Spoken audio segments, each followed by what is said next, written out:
Watch out, chill, better guard your soul from woes and sheep. The pack is out and it's speeding time. Krystal Dawn Stedman was 9 years old when she was murdered by a father and son duo. The father needed the perfect victim to fulfill his sick fantasies, so he sent his son out to lure the perfect girl to him. This true crime story is so disturbing I must give a warning. It involves an essay of minors, so viewer discretion is advised. If you are still with me, hello, my name is Holly, and this is The Murder She Shed, the place we honor the dead right from my little she shed. If this is your first time here, welcome to my she shed. And if you smash that subscribe button, you can hear rarely discussed true crime cases here weekly, told to you by this southern gal. Let's get right on into this, but first I must give you another warning. I'm telling you, it's probably right up there with the top 10 of worst cases I have done on my channel. So, viewer discretion is advised. Now, don't say in the comments, I wish I hadn't watched this one or listened to this one. This one was so awful that I had to turn it off because I'm warning you beforehand. I'm warning you beforehand that this one's a bad one, okay? Now, let's begin. Thomas Soria Sr. was born on January 27, 1961. He might have had a normal childhood if his parents hadn't divorced, which are like a lot of people's parents are divorced.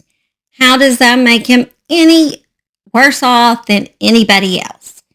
Well, wait till you hear about his new stepfather and his stepfather's children that he brought into the marriage, or at least one of those children, whose name was Ronnie. Ronnie had been in and out of psych wards and boys' homes for SAing children when he was only 10 years old. Ronnie had been diagnosed as a sadist at 10 years old. Guys, that kid, I don't know where he learned this stuff from, but obviously he wasn't born knowing this. Had to be taught. But at 12, he was released back into the custody of his father. There, when Thomas was 8 years old, he began to essay Thomas too. Soon after, Ronnie was sent to prison for essaying a 14-year-old girl. Right after Thomas started college, his stepbrother was released from prison. Soon after this, Thomas' world would be changed forever. Tuesday, September 25th, 1979, became seared into Thomas' mind for the rest of his life. He woke up around 7 a.m. as usual and went down the hall to the bathroom. His mom was already up and he noted she was wearing a long green lounging dress. He knew that on Tuesdays, she always planned to go for a workout at a nearby spa. So he knew it's Tuesday, that's what she's going to do. After he finished brushing his teeth, his mother Janie came to the bathroom and curled his hair with a curling iron. Him and his mother had always been close, and it was really the only person Thomas even trusted in life. Thomas headed to college and just kissed his mother goodbye just like any other day. After Thomas left, Janie started just fixing her own hair to go to the spa. Ronnie came up behind his stepmother and dragged her into Thomas's bedroom. He violently essayed her. After the assault, he then told her to stay on the floor and don't move. He found some wiring from Thomas's Atari game and stereo speakers. He also jerked the cord out of Thomas's electric clock and stopped it exactly 11:06 a.m. Ronnie bound her wrists behind her back with the Atari wire and speaker wire and ran the cords down to her ankles. Then he tied more wire from Janie's neck to her ankles and placed her on the bedroom floor. She was placed in such a position that if she dropped her legs any, the wires would choke off her air supply. Janie struggled with all her might to keep her legs erect, but minute by minute, her muscles just grew more and more weak. Even as she flinched and tried to raise her legs back, gravity and tiredness were just taking their toll. As she grew more tired, Ronnie became more excited. Janie's face turned red, then purple as the wires cut off her air supply. Slowly but surely, her legs dropped. By the time 10 minutes had elapsed, she had taken her last breath. Ronnie watched with rapt attention as she jerked and then laid still. He then got a towel and covered her face, only her face, but he left her body completely nude and showing. So when Thomas came home, he would never be the same after finding his mother's nude, wadded up body in his bedroom floor. Instead of rejecting everything Ronnie stood for and had done, Thomas would emulate him. He would take his stepbrother's sick and depraved nature and ratchet up to a notch to such unspeakable deeds that they would defy description. In a horrible and twisted fate, Thomas would become the mirror image of the stepbrother he so despised. Thomas eventually married a woman named Fran. He would ask her to do things in bed, that she did not feel comfortable doing. His wife started babysitting 6-year-old Andrea. He would often touch her when Fran wasn't looking. So in 1980, Thomas and Fran had a new little baby, and they named him Thomas SORIA Jr., and his nickname was TJ. When TJ was 5 years old, Fran felt Thomas was cheating on her. He even told her, "If you won't make me happy, I'll find someone who will." Fran never dreamed that the someone was their own son, TJ. When TJ was 5, his dad asked him to come into the master bedroom while Fran was away at work. He had TJ remove his clothes and began to fondle his young boy. Thomas told TJ that Fran had often said she never even wanted him and that he was the only parent who even loved him. By the time TJ was 8, his father had already been him. One thing Thomas constantly drove home to young TJ was that he must never tell anyone what was happening in that home. He said to say nothing to other students or teachers or especially school counselors. He told TJ that if he ever did, then they would take him away from his father and he would have no one out there who loved him. All of TJ's young life revolved just around his father. Several times a week, the would occur, but he thought it was just all part of a normal family life. So young when it started occurring, he had no idea that it should be any different. If you come from such a messed up home, you don't know that that's not normal. That's only home you've known. And he was kind of a loner. He's never had that many friends, so he thought this was just how life was supposed to be. His father told him lots of families were like this. They just didn't talk about it. Asked later if his mother, Fran, knew about this with his father, TJ answered, "Yeah, she must have known because we always went into my dad's bedroom and locked the door. She knew it was locked."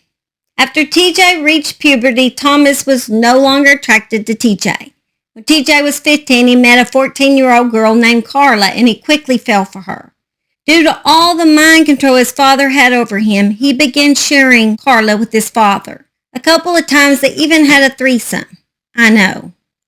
Disgusting. This is one sick, perverted man. Fran eventually grew tired of living with Thomas and divorced him, and she just left TJ with his father. Soon after, TJ met a new girl that he actually kind of fell for, and he wanted to move in with her. This new girl actually was on drugs, the M word. YouTube don't like it. So this made him become addicted to drugs too. And he wanted to move out and share his life with this new young girl. But of course, as usual, one night when they were blasted out of their mind, the dad was able to weaken them enough for them all to get together and have another encounter with his son. Even if the dad had girlfriends, he would share his girlfriends that were adult women with his son because he wanted to show his son that this is how it was. You shared as a father and a son. Everything, apparently. Even after this occurred, he still wanted to move in with this girl, but his dad lied to him and said, "Well, I have a brain tumor. I'm not going to live very much longer. I mean, it's growing every day. It's going to grow so big, and then something's going to happen to me, and you're going to feel bad for moving out." So he did. He felt bad, so he just stayed with his father. Thomas only needed TJ to lure more young girls to him, so he didn't want him to leave, and that's the selfish reason that he didn't want his son to leave. It all involved because he was a disgusting. That's all that boiled down to. So he lied to him about the brain tumor so he could get him to stay.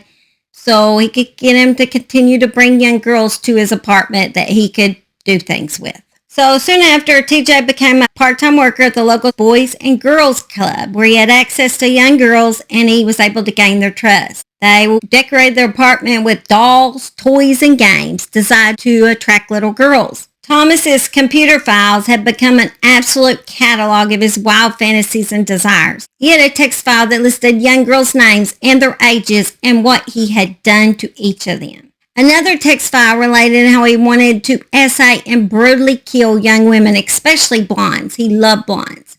His fantasy involved feces, cutting girls, and all forms of torture until death. 9-year-old Krystal Dawn Stedman of South Lake Tahoe, California, was a beautiful, outgoing little girl who loved soccer and singing and choir and karate. She was very outgoing. She liked to mix everything. She was in 4th grade and was running for student body vice president. She didn't have a shy bone in her body. On March 18, 2000, Krystal and her mom were spending the night with her boyfriend in order to help him pack and move to a new apartment. Obviously, right at this time, he's living in the same apartment as TJ and Thomas, and he was leaving that apartment to go somewhere else. When they awoke at 9 a.m. on March 19th, there was no television for Krystal to watch since it had already been taken to the new apartment. Of course, she was bored. You know how girls get when they're that age. She just wanted to go outside to play. Her mother said if you check in every hour, you can. Krystal returned about 11 a.m. and said that she was playing with her new friends, Sandy and Connie. Sandy and Connie lived there in the apartments too. And they also knew TJ and Thomas. So she come back and told her mom she wanted to go play at the park with their new friends. So our mother answered that it was all right as long as the other girls went with her to the park. Thomas woke up that morning and asked TJ to go out and find him a blonde-headed girl. TJ spotted Sandy and Connie. He knew them, but he also seen a little blonde girl that he was not familiar with. And he thought, that's just what my dad would love. So he walked up and just started playing with the girls. Krystal felt uneasy about this at first. It seemed odd that a grown man wanted to play with little girls. But her new friends reassured her that they always played with TJ. At around 2 p.m., Krystal went home and checked in with her mom again.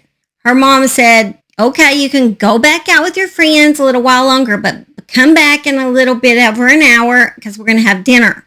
When Krystal returned to the park, her friends were gone, but TJ was still there. TJ waited on the back stairs of the building for Krystal to return. When she came, he said, I've got some candy for you upstairs if you want a piece. She answered that she did and followed him upstairs. He then introduced her to his dad, saying, this is my Uncle Tom, because apparently for some weird reason, he always wanted his son to introduce him as Uncle Tom. Maybe he thought it made him sound younger, like these girls couldn't tell that he's an old billy goat. That's the nicest word I can use right now. That's not what I wanted to say. I'm trying to be Christianly. Jesus, forgive me for the thoughts I had just then. Then he said, I'm going to go do some laundry, and he left her alone there with his dad. Thomas overpowered the 9-year-old little girl, placed duct tape over her mouth, and bound her wrists with duct tape as well. It's not clear whether he took her next either to the master bedroom or the bathtub. He pulled off her clothing item by item until she was completely nude. She fought back and scratched him, but she was no match for this grown man. He then inserted a broom into her private areas, both front and back. After torturing her that way, he then pulled out his knife and began to cut her with non-fatal wounds all over her body, just kind of slashing her just for torture, just for fun. He then brutally essayed her in both front and back private parts. He then decided he needed to get rid of her, so he beat her in the head, which fractured her skull. Lastly, he placed to Krystal's throat and slashed her jugular vein. He then placed a plastic bag over Krystal's head. Around 3 p.m., Krystal's mom began to be concerned about why her daughter had not come back. It was getting late. It was dinner time. Krystal's mom found the 2 girls Krystal had been playing with, and they told her, well, the only other person that she had been playing with was TJ. The girls took Krystal's mother to TJ's apartment. Krystal's mom was like, this is weird. Why was my daughter playing with this grown man? TJ was now 19 years old. He was grown. She asked TJ, have you seen my daughter? He said he didn't know where Krystal was. He He said, I saw her going down the street on her bike toward the mobile home park. At this point, she actually believed him and went back to her apartment to get her boyfriend, where they drove through the mobile home park and everywhere looking for Krystal, to no avail. So they came marching back up to his apartment. He let them in to look around, but refused to let them into his father's bedroom. He said because his uncle was sleeping, they couldn't have him there. They were upset because they couldn't have him there. But they went back outside where TJ said, well, I hope you find her. And then Krystal's mom said, well, I'm going to call the police because they're going to search in here. After they left, Thomas told TJ he needed his help. After he started walking to his dad's room, he smelled a strange smell that he had never smelled before in his life. After entering, he saw Krystal's nude body in a garbage bag. Her clothes were in a separate bag. He told TJ, I need you to dispose of this for me. TJ headed east on Highway 50 after putting the 2 bags in his trunk. After getting high up in the mountains, he then threw the bag of clothes off of a cliff. During the process, the bag ripped and the clothes lay strewn all over the cliff floor. He drove down the road a little and got Krystal's body out of the trunk and noticed liquid had leaked down into his trunk. And when he threw the bag over, he got blood all over him. It made him throw up. It made him sick to his stomach. He knew he had to clean his car and he had to get cleaned up, so he went to a car wash where he could do both. Meanwhile, back at the apartments, Thomas had been fiercely cleaning his apartment, and Krystal's mom had contacted authorities already. Police showed up at TJ's apartment right after he got home, and they brought him in for a little interview. What TJ didn't know is a woman and her daughter had saw him throw the garbage bag over the cliff, and they had thought they had seen blood, so they contacted the authorities and let them know what they saw. Authorities found blood and on TJ's clothes and blood in his vehicle.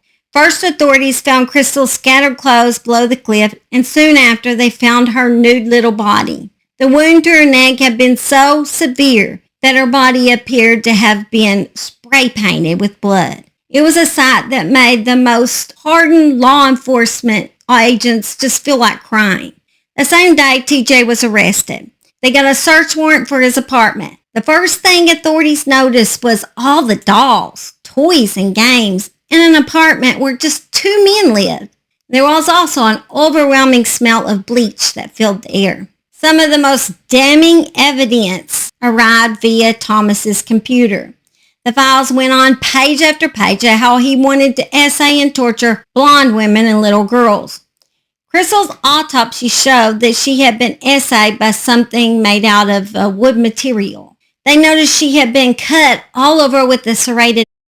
They concluded after she had been essayed, someone had either cleaned her by putting her in a shower or a bathtub.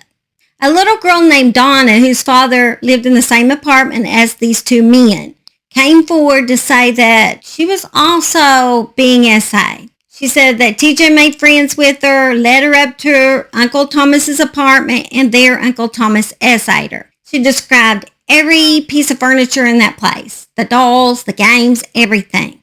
She explained that she was encouraged to have a relationship with Thomas by TJ. Also, that she was told not to get upset, and then if she got upset, that Thomas would die because his tumors would rupture or explode. It is believed that TJ and Thomas gained the trust and friendship of Donna, and Donna was led to feel pity for Thomas's condition. This led to the arrest of Thomas. After this, the DNA came back from the and found on Krystal's body, and it was a perfect match to Thomas. TJ was informed that if he testified against his father, then the death penalty would be taken off the table.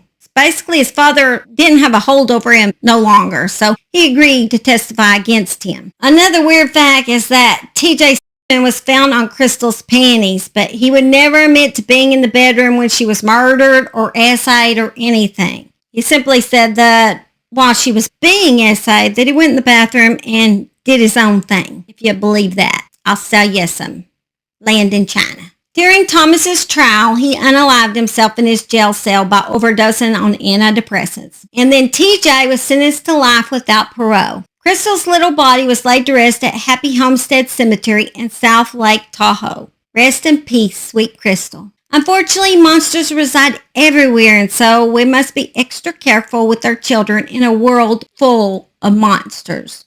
You can't just let them go out for a minute by themselves because it's like they are stolen so fast. Like I watched a video the other day. I think there's about an 11-year-old girl. She's walking down the street. I don't think her mother was too far away. These two men walked up to her, and if I find the video, I'll show you. And they basically tried to steal her right there in the street in broad daylight. They were asking her if she was alone.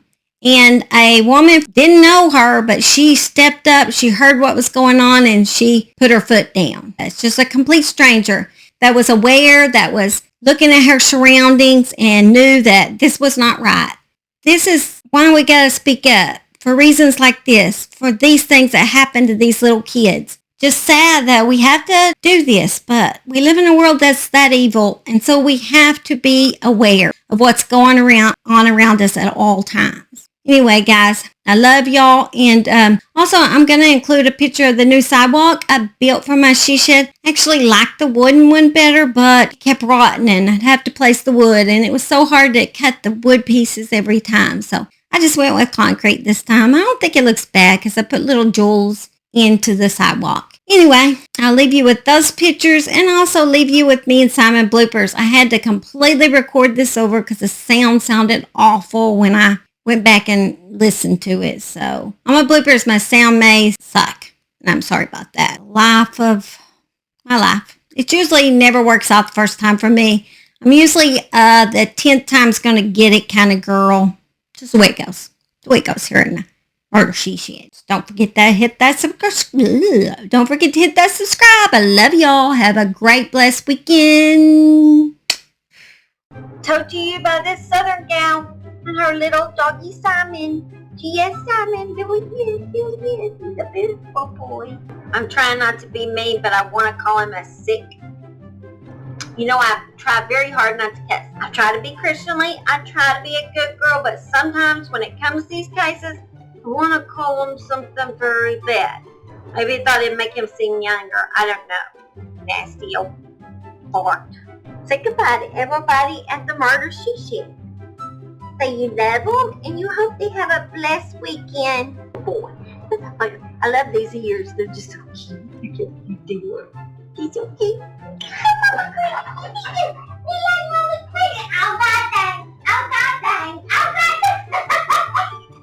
Oh boy, can you get up, please? He's wanting to go do something now. You're not happy anymore, are you? You're just not happy anymore, are you? What do you want to do? What do you want to do? What do you want to do? Look at those ears. I love when he does his head like this. So cute. German Shepherds just do that. I don't know. Well, bye. We love y'all. Have a great day. Bye. The game is on and the game is you. You don't hear them howling, don't hear them moan. You don't see them coming on where they go. Those wolves in sheep's clothes.